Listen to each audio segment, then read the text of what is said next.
S'effacer, ce n'est pas une disparition, c'est une érosion silencieuse.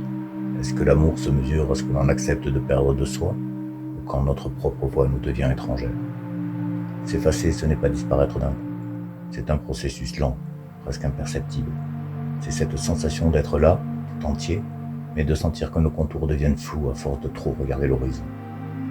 Le cœur sait que l'attente n'est pas une simple parenthèse, c'est une érosion silencieuse.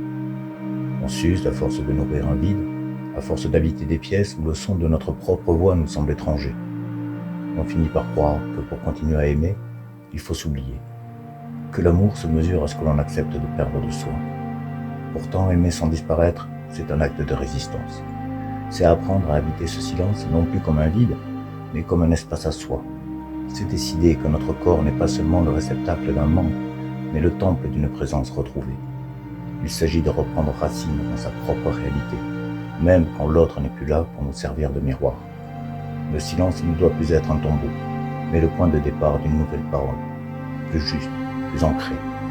Demain, je vous parlerai de la résistance et de ce moment où l'on décide que le silence ne doit plus être un tombeau, mais le point de départ d'une présence retrouvée.